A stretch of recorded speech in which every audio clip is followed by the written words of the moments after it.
I'm joined now by George Robinson, CEO and founder of Ravenquest Biomed. George, welcome back. Thanks for having me again, James. You bet. George, the market has not been kind to cannabis companies, and certainly Ravenquest has been among those negatively affected, but you continue to build the business and execute on your business plan. Recently, you made some changes to the board that sort of demonstrates in no uncertain terms that you're heading the ship in the right direction. Tell me about your new board members. Yeah, I think it's really important that when you transition from sort of a startup and now you get into a true operational company, you want to continue to add those executives that have experience in the industry, and more importantly, board members that can actually sit beside you every single day and help you drive the business in terms of the cannabis space. Mr. Hank Van Elfen and Tony Drescher was extremely great help through the startup days, but right now adding Mr. Chaudhry and Mr. Dollywald really provides the company with a strong background of not only understanding the capital market side, understand the CFO role side, but also really understanding the words, technologies, and what the drivers of the business. So taking this time to select individuals that are really adding value to the company and are going to be able to be great mentors for me and sit beside me every day and really get into the cannabis space discussion from a strategy perspective and a long-term gameplay. I think this is what we need to do as a business. I did change a couple of board members out in the end of October, and I've committed to continuing to build the strength of the company, and it starts at the board level under good governance and good guidance. Wow, fantastic.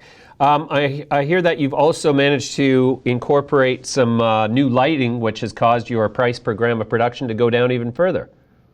Yeah, we spoke last time about us introducing the LED light, and now we're starting to see some of the benefits of that. It's early yet, but what we're really looking at is, in light of all of the events, we don't really want to talk about the future. We really want to talk to our shareholders, the market, and to our consumers of cannabis about what we're doing today.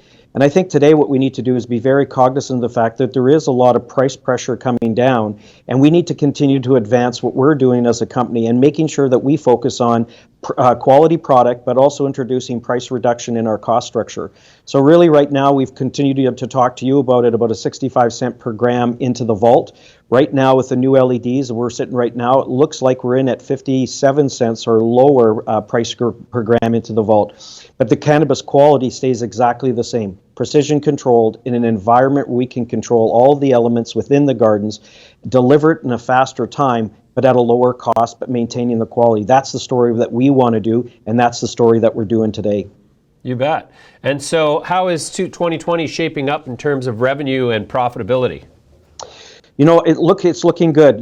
Health Canada has not been very good to many people, including us. We've had our amendment license sitting with them since July, August, and nothing has come from them yet, but they haven't asked us any questions. So some of our projections going into 2020 is going to be impacted, but we still see 2020 in the area of about $40 million in sales so far as it looks today, but we're still reliant on getting that license from Health Canada to be able to give any real forward projections into 2020. I see. And the amendment is for what exactly? For our additional 5 rooms. So those 5 rooms are largely finished and completed. We just now need Health Canada to give us that amendment. We are in conversations with them. It looks close, but close is not on my watch and close is not on the calendar, so I can't commit to a date, but they're looking at it. We've had no questions since September 9th. Yet we haven't seen any movement on it. So we're really trying to encourage Health Canada to take a look at this kind of stuff and start addressing it a little bit quicker. Mm-hmm. Do you see the Cannabis 2.0 as a bit of a salve for all the cannabis industry in terms of having this whole new universe of products available? I think Cannabis 2.0 is going to be important, James. I think there's going to be a new set of alternative products out there.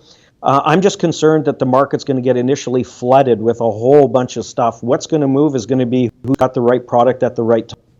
We're going to sit back. We're going to let the stores get flooded out with product. What's going to happen and not be a part of a return cycle. We're still going to focus on what the market is consuming today in the legal sector, which is dried flower and pre-rolls, and we're going to stay on that path for right now, and including our export sales. Our export demand and our calls coming in for our product into Australia and into Germany just is increasing at a tremendous rate, especially since we sold out our cannabis through our partner in Australia in 5 days. Wow, that's fantastic. What is the state of legalization in Australia right now? think you're starting to see it. Initially, they said no dried flower. They really focused on oils and capsules. That didn't go all that well for them. In fact, like many countries, there was some actions, legal actions, to encourage dried flower to be consumed. That's now in place. So now a ramp up of dried flower product coming into Australia.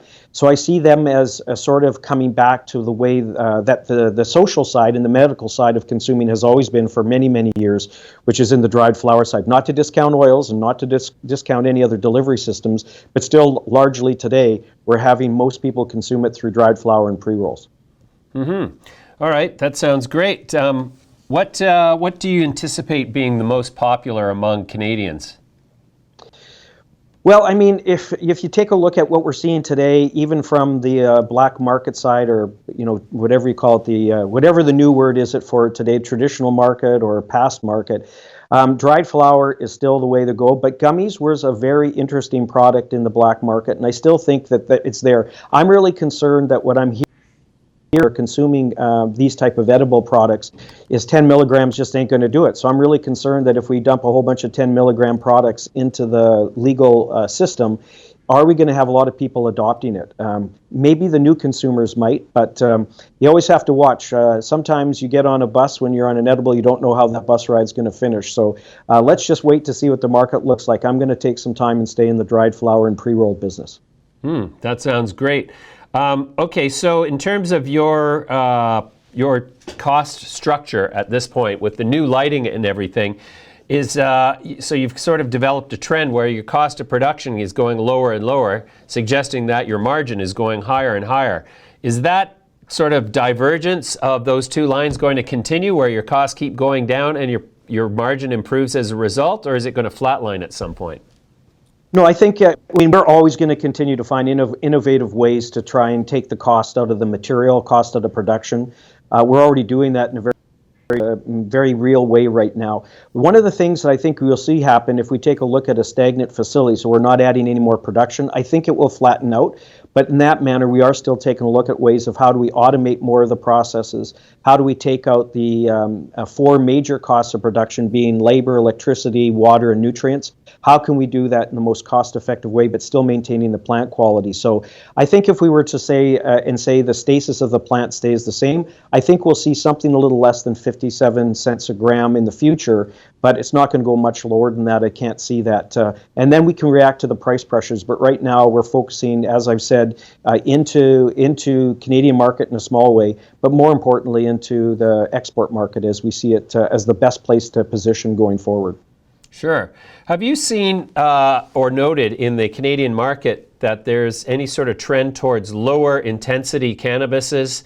I mean, I know that in some locations, super high potency cannabis is all the rage, but there's a growing contingent of cannabis user, typically characterized by being a little bit more older, who still enjoy cannabis but prefer it in a less intense sort of configuration. Are you seeing that market growing? We're starting to grow right now. You're starting to see some markets like BC, Ontario still having a higher demand for the THC product, higher THC product.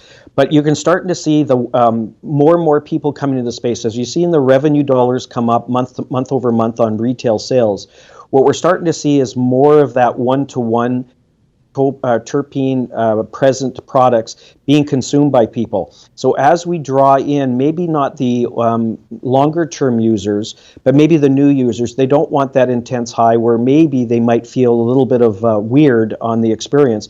But we're starting to see some demand growing for high quality one-to-one ratio products that give you not the peaky high, but give you a really nice place to be for some period of time, knowing that you can control it and not have to be on a bus you can't get off.